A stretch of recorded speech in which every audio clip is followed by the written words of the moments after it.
না, আজ সারাদিন কি এইভাবেই বসে বসে কাটাতে হবে? একটা লোকও তো দেখতে পাচ্ছি না। ওই তো, ওই যে একজন আসছে।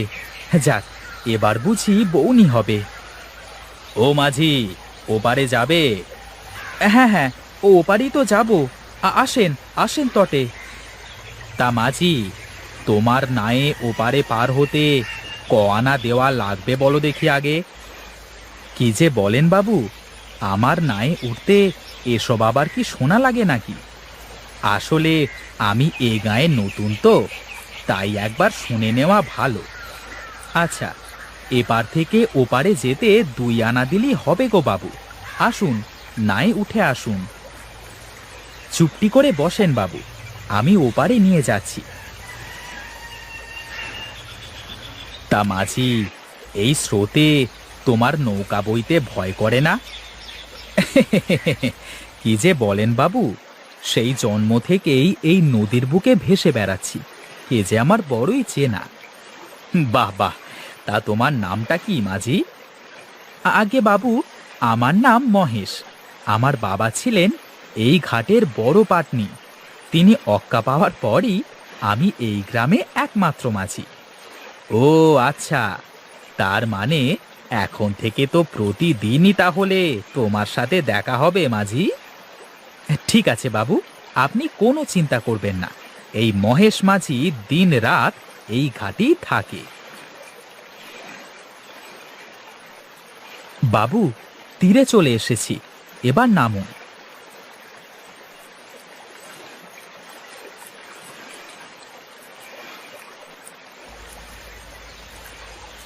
ও মাঝি, যাবে নাকি ওপারে? যাব বই কি, যাওয়ার জন্যই তো বসে আছি। আমার কাছে কিন্তু কোনো টাকা নেই মাঝি, আমাকে কি ফ্রিতে পার করে দিতে পারবে তুমি? আমি তো পয়সা ছাড়া কাউকে পার করি না গো মেয়ে। তবে যদি পয়সা না থাকে আর পার হওয়াটা বিশেষ প্রয়োজন হয়, তাহলে অবশ্যই পার করি। আসলে ওপারে আমার নানি বাড়ি। আমার নানি বুড়ি মানুষ, সে অসুস্থ, তাই তাকে দেখতে যাব। ও আচ্ছা, ঠিক আছে, তাহলে নাই উঠে বসো গো মেয়ে। সাবধানে যাবে মাঝি, আমার আবার নৌকায় খুব ভয়। কি যে বলো মেয়ে, এই মহেশ মাঝি নৌকায় উঠে তাও আবার ভয়? আচ্ছা মাঝি, এই নায় তোমার কখনো ভয় করে না?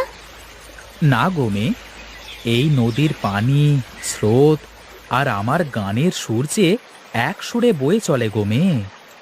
তো তুমি বুঝি গানও করতে পারো মাঝি? এই একলা ছন্ন ছাড়া জীবনে এই নাও, নদীর পানি আর এই গান নিয়েই তো বেঁচে আছি গো মেয়ে। তুমি বোধহয় খুব একা, তাই না মাঝি? তোমার কি কেউ নেই? আমার কথা ছাড়ো মেয়ে, কুলে চলে এসেছি, এবার নেমে পড়ো। আচ্ছা মাঝি, আমি আবার একটু পরেই ফিরে আসবো কিন্তু। চিন্তে করো না গো মেয়ে, আমি এখানেই থাকবো। ওরে নীল দরিয়া, আমায় দে রে দে ছাড়িয়া, বন্দি হইয়া মনোয়া পাখি হায় রে, কান্দে রইয়া রইয়া। ও মাঝি, আরে ও মাঝি। আগে মশাই, যাবে নাকি মাঝি?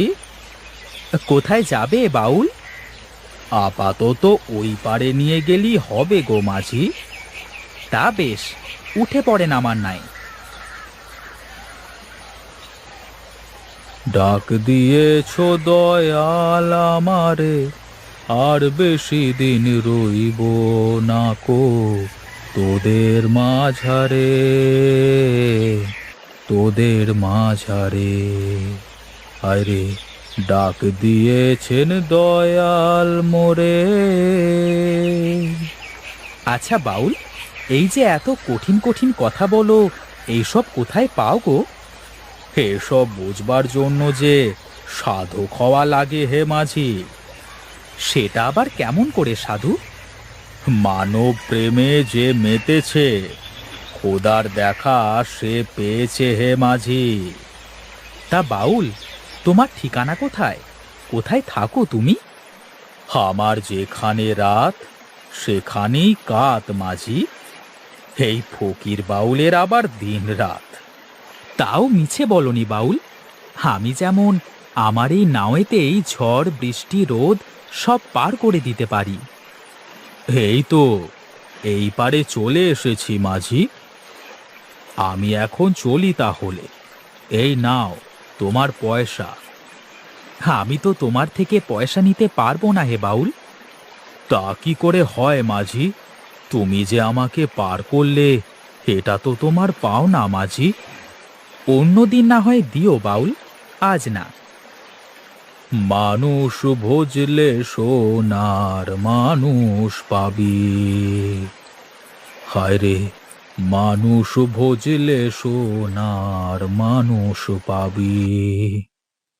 হায় রে মানুষ, রঙের ফানুষ, দম ফুরাইলি ঠুস। মাঝি, ও মাঝি, হ্যাঁ বুড়িমা, বলো। বলি কি, আমাকে একটু ওপারে নামিয়ে দিবি বাছা? হ্যাঁ বুড়িমা, এসো এসো, বসো তুমি। আমার আবার এই রাত করে নদী পার হতে খুব ভয় করে। কেন বুড়িমা, ভয় কিসের? আরে এই মহেশের নায়ে উঠে কেউ কখনো ভয় পায় না। তুমি এসে বসো দেখি। তা এত রাত করে কোথা থেকে আসলে বুড়িমা? তাও আবার এই শীতের রাতে? অনেক দিন হলো শীতের পিঠা খাই না, তাই মেয়ের বাড়ি থেকে পিঠা খেয়ে সাথে কিছু বেঁধেও নিয়ে এসেছি। তা বেশ বেশ বুড়িমা, এখন কি ভয় করছে? ভয় কি আর যায় রে বাছা? কেন বুড়িমা? ওরে, আমি যেই নদীতে নৌকা ডুবেই মরেছি, এজন্য এত ভয়। এ কি, তুমি মরে গেছো মানে? তাহলে তুমি আমার সাথে কথা বলছো কিভাবে? ওরে শোন শোন, তোর বাপ হারান মাঝি আমাকে পার করে দেওয়ার সময় এক ঝড়ের কবলে পড়ে আমাদের মৃত্যু হয়। ওরে বাবা রে, তার মানে তুমি ভূত? দয়া করে আমাকে মেরো না তুমি। তোর কোনো ভয় নেই রে বাছা, তুইও তোর বাপের মতোই দয়ালু। আমি তোর কোনো ক্ষতি করব না। আর শোন, আমার কাছে তো কোনো পয়সা নেই, তাই এই নে, এই পিঠাগুলোই তোকে দিয়ে গেলাম। এ কি, এটা কি হলো আমার সাথে? সত্যি কি বুড়ি ভূত ছিল? না না বাবা, তাড়াতাড়ি পারে যাই। এদিকে তাকা, এদিকে আমি। ওরে পাগল, শোন, এই পিঠা আমি তোকে খেতে দিয়েছি, ওটা ফেলিস না। যাক বাবা, বাঁচা গেল। বুড়ি তাহলে সত্যি সত্যি আমার কোনো ক্ষতি করবে না।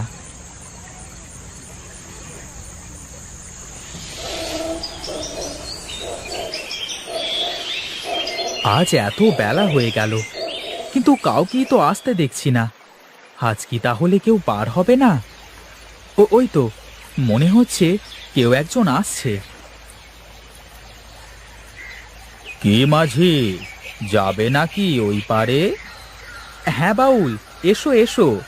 আজ সারাদিনে কাউকেই পার করতে পারিনি। বলো কি হে মাঝি, আজ তাহলে তোমার নায়ে কেউ আসেনি? না বাউল, আজ দিনটা কেমন বসে বসেই কেটে গেল। কি করে আর মানুষ আসবে মাঝি?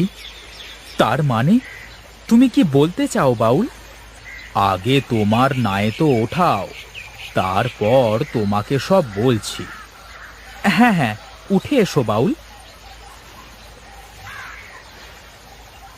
কাল রাতে তোমার নাওয়ে এক বুড়ি এসেছিল মাঝি।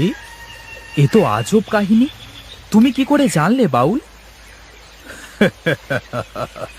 আমি সব জানি। আমিও তো ছিলাম। মানে কি বলতে চাও বাউল? আমার তো কিছুই মাথায় আসছে না। ওরে পাগল ছেলে, শোন শোন, তোর বাবা একদিন আমাকে, এক বুড়িকে এবং তার নাতনি আর এক বাবুকে এই নাওয়ে পার করে দিচ্ছিল। তারপর তারপর কি হলো বাউল? তারপর আমরা যখন নদীর ঠিক মাঝখানে, তখন এক ভয়াল ঝড়ে আমরা সবাই নদীতে ডুবে মারা যাই। তার মানে তুমিও ভূত, আর ওই মেয়ে, ওই বাবু, ওই বুড়ি, তোমরা সবাই মরে গেছো? হ্যাঁ রে, তাই তো আমরা বারবার তোর এই নাওয়ে ফিরে আসি। আর তুইও তো হয়েছিস তোর বাবারই মতো দয়ালু। আমার তো খুব ভয় হচ্ছে বাউল। ওরে ভয় পাস নে, আমরা তোর কোনো ক্ষতি করব না। কালকে রাতে বুড়ি আমাকে শীতের পিঠা দিয়েছিল। আমি জানি রে পাগল, ওই পিঠা তোরই জন্য। বুড়ির কাছে টাকা ছিল না, তাই বুড়ি ওই পিঠা তোর বাবাকে দিয়েছিল তোকে নিয়ে খাওয়ানোর জন্য।